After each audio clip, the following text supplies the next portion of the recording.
If I was a tiger and he was an iguana and we morphed together into a super animal, we would be the all-new 2026 Volkswagen Tiguan, which has been newly redesigned for this year. I don't get it. Don't get what? I thought this was supposed to be like a GTI Atlas Cross or something. Like, it's not a tiger because it's not super powerful, and it's not an iguana because it's not super big. I don't get it. I think it's more about them coming together to make a new hybrid. So it's a hybrid? No.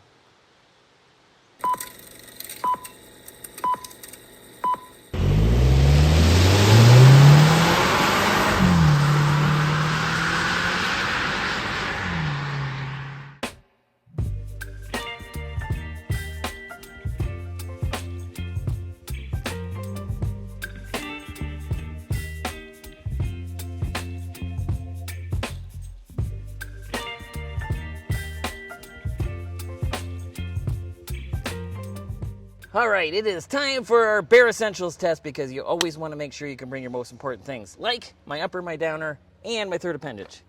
All right. Chris, upper? Upper? Perfect. Downer.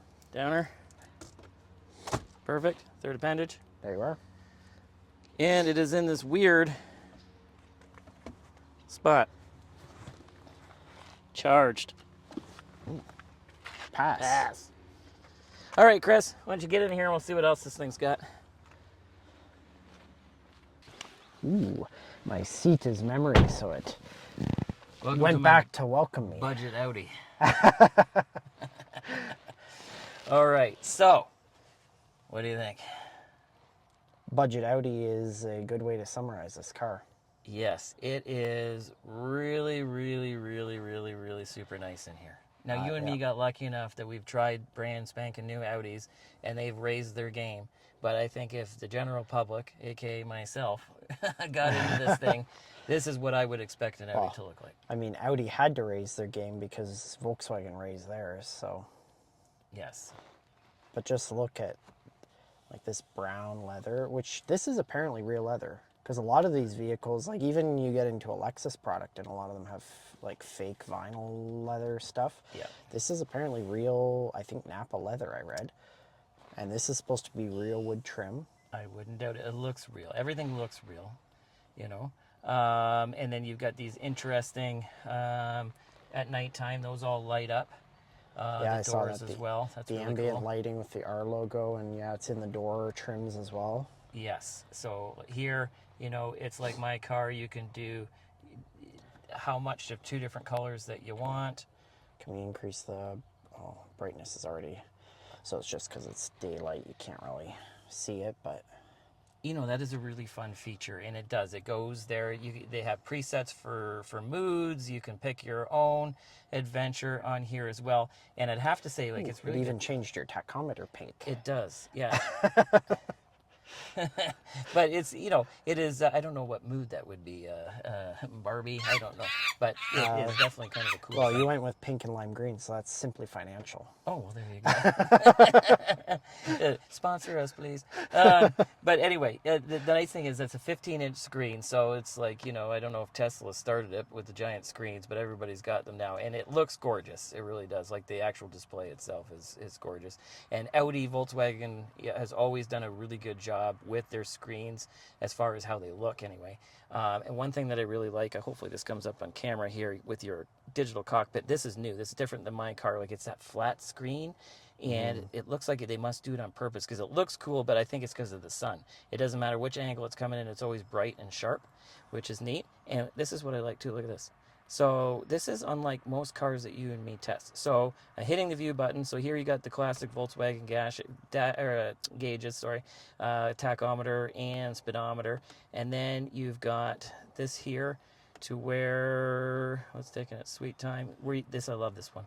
It's got the map. So you got a full map there, which is great. And that's something they're taking from Audi too, because that was something that premiered on the R8 and the TT almost a decade ago. Yeah, I know, and at the time I thought it was the coolest thing. Now, So did I. this has heads-up display, and you've got the giant screen here. Like, you know, you got this information in a lot of different spots, but nonetheless, pretty cool. This one I like, the same with my car, the central tachometer. But what I wanted to say was you've got these side dials, and when you go to them, there's so many different things that you can choose from. And what I like is you're not subject to, oh, it's sport mode, so I can only pick sporty type features over here. Or you're like, maybe I want, those things over on the left. So whatever you can do on the left, you can do on the right.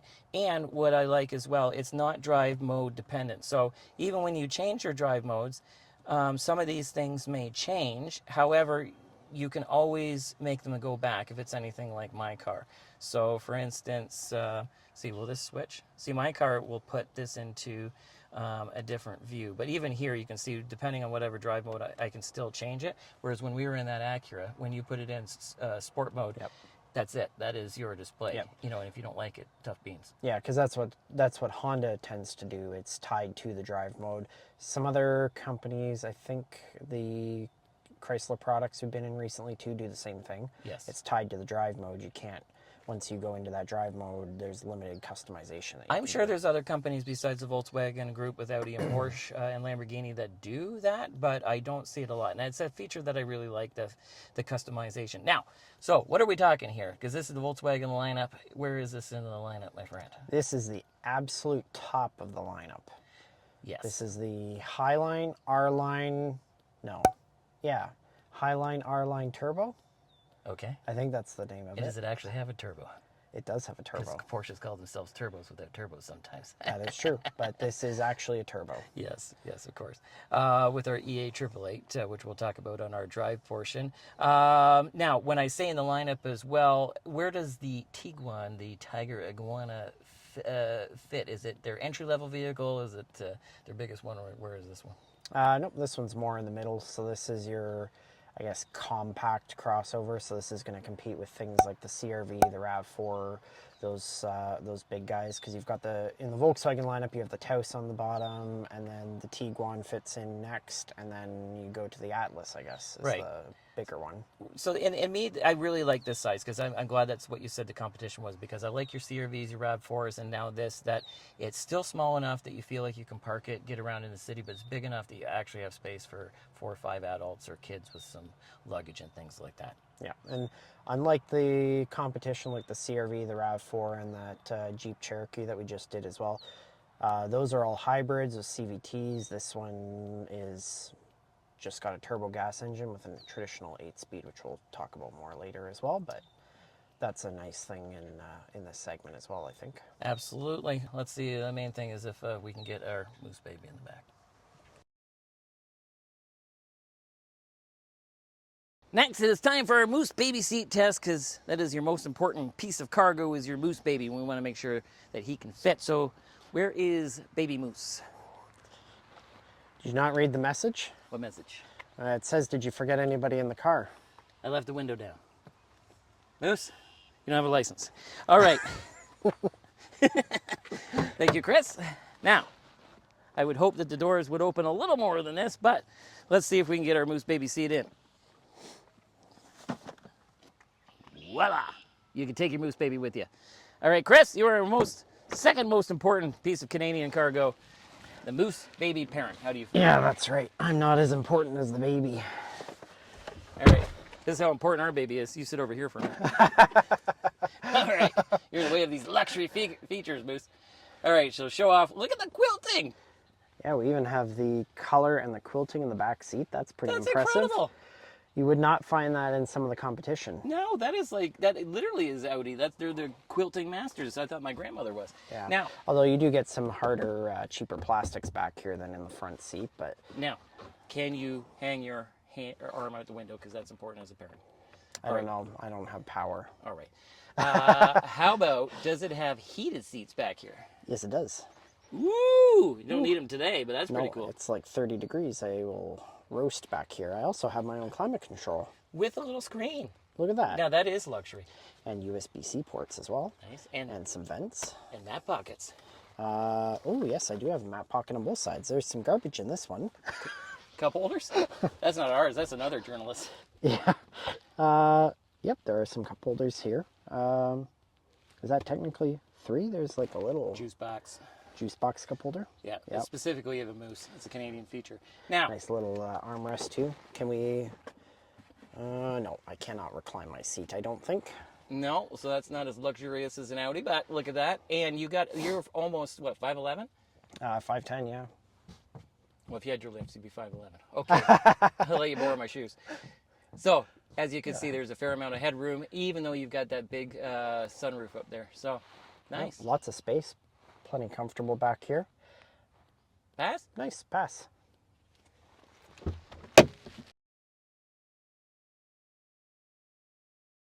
Now it's time for a Canadian cargo test because you never know when a game of road hockey is going to break out and you always want to be prepared. All right, and I've been working on my night courses for my river dance. Here we go. Because this being an Audi Light, it's got to have one of those hands-free things.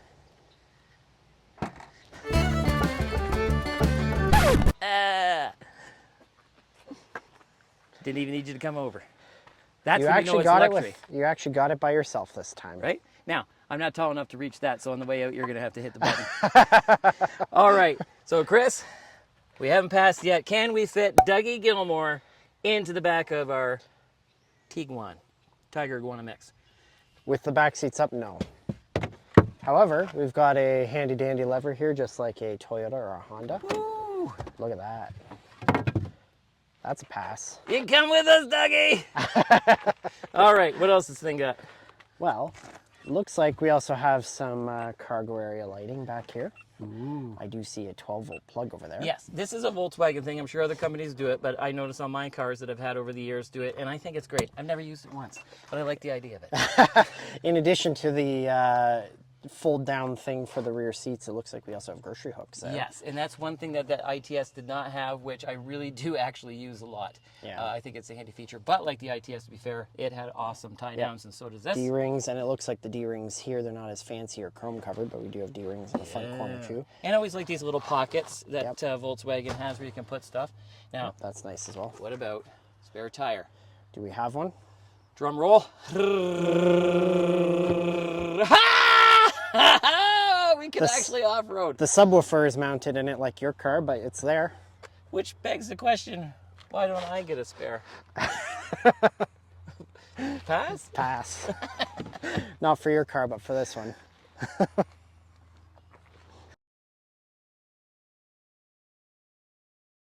All right, next it is our parking test because we want to make sure this thing isn't a nightmare to park because I'm not the best at parking. This has automatic parking, but it doesn't understand my pylons. So let's show off these screens because this is really what it's all about. Now you take this weird twisty shifter and watch this. We're putting it in drive. You know why? Because it does nothing. Let's put it into reverse. Shows the backup camera. Now when I put it into drive, there it is. Front camera. That's the only way I know to get it on. Honda has a special button. Maybe this doesn't. I haven't figured it out in a week. But nonetheless, has a front camera. Pretty awesome.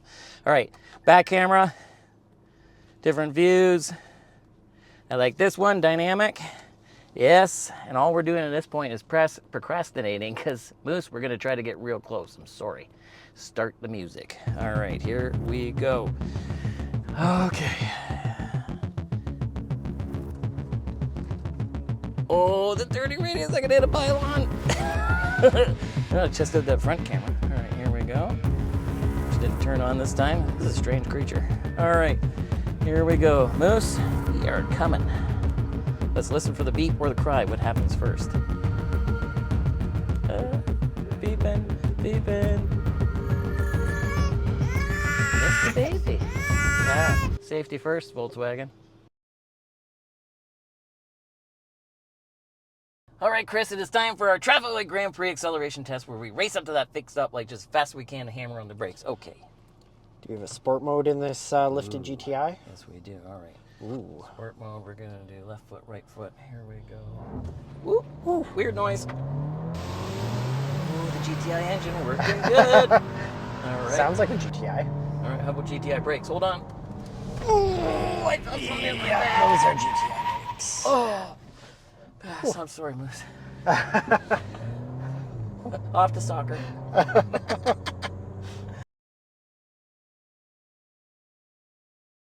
And we are off on our fuels portion with our 2026 Volkswagen. Woo, actually, I guess we're starting with our performance section.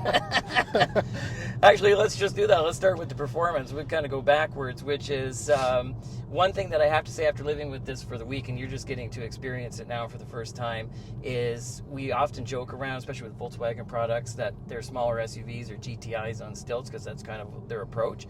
But this is the first time I actually feel like that. Oh, everybody's fishing today.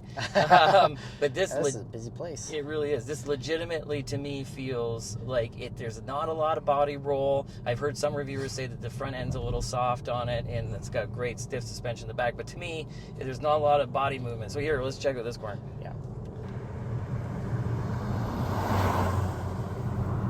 Yeah, that's not bad. That really isn't bad. It holds really, really well.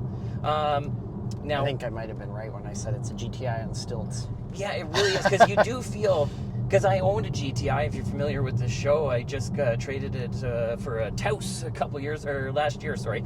And the point of it is this legitimately feels like it. The steering wheel is actually the GTI steering wheel. Yeah. You sit like the GTI. I thought I recognized the steering wheel. That's right. It's got the EA 888 4-cylinder 2-liter with 258 horsepower and 268 pound-feet of torque. And 8-speed automatic, not a hybrid. I just heard the wastegate go off there. Yeah, that's a nice little sound effect. Not expecting that. No, it is it's kind of two animals. It's a lot of fun when you want it to be. But in a second one, we'll show you that, what most people are going to use this for is a nice, luxurious kind of Audi light experience. It really does quiet down and is a very, very nice driving experience. But you mean not everybody's just going to rag on it? Not everybody has a press car. Some people actually have to pay for their own replacement parts and stuff. Yeah, that's right. Okay. No, it really, really is a great vehicle as far as sportiness. So I'll be quiet here.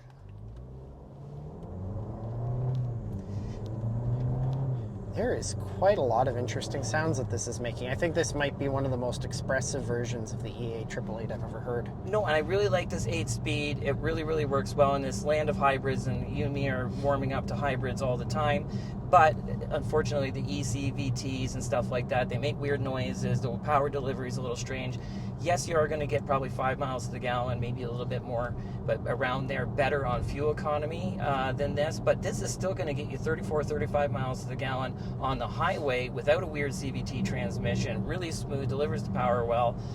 I like the EA 888. It's a good engine that way for power. Well, I've been noticing as we're driving too at highway speeds. Right now, I think we're going downhill, so it's saying we're getting like less than 2 liters per 100. But I find normally when we're on flat ground at highway speeds, it's frequently saying things between like 5 to 7 liters per 100, which is compact car territory. Exactly. Yeah. So if you can keep your foot out of this thing, which is fun to drive, so I can't promise that, but it really is good. Now, I like this little dial here. So we'll talk about it for other reasons in a second, but it doubles as our mode changer. So you got it in sport. So I'm going to go over to Comfort Eco. So Eco is going to soften everything up.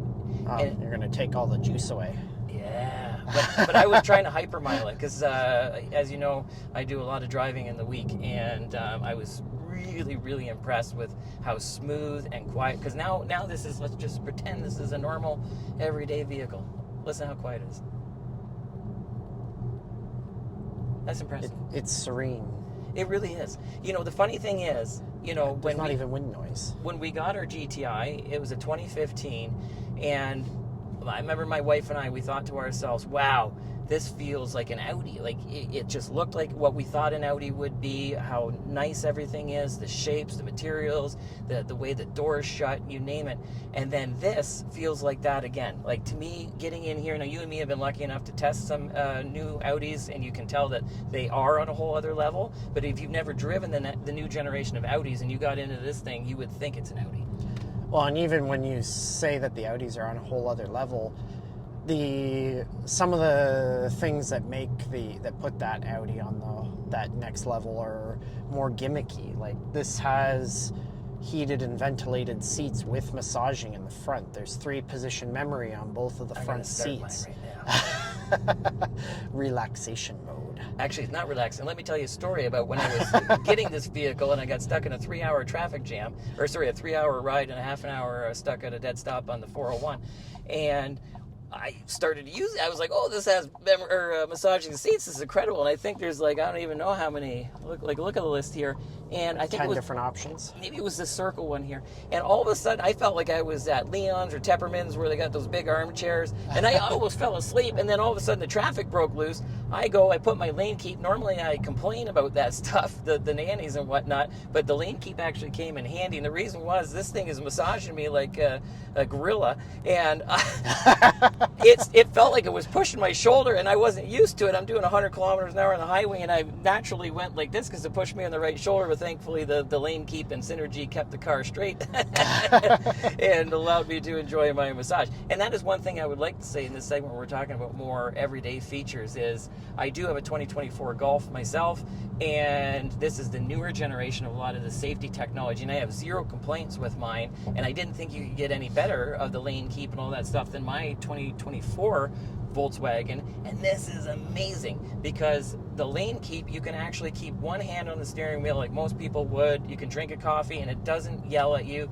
It doesn't threaten to turn the system off. My car every 30 seconds is yelling at me. You got to hold it in just the right spot. So I'd have to say they've really done their homework on this. And one of the things too is it almost bankrupted the company, their infotainment, because they went in a direction which a lot of studies were showing, which was that we're going to this minimalistic look, less buttons and all that kind of stuff. But like Honda learned the lesson, they put their button back on, so did Volkswagen, and they have this dial down here, which I really like. Well, and you said during your week with this, it's been very reliable and it hasn't crashed or done anything weird on you, which is also an improvement over older versions, because I know you have that issue with your Golf R. Yes. A mutual friend of ours just bought the previous generation Tiguan as well, and she was just complaining to me the other day that her infotainment system likes to crash as well.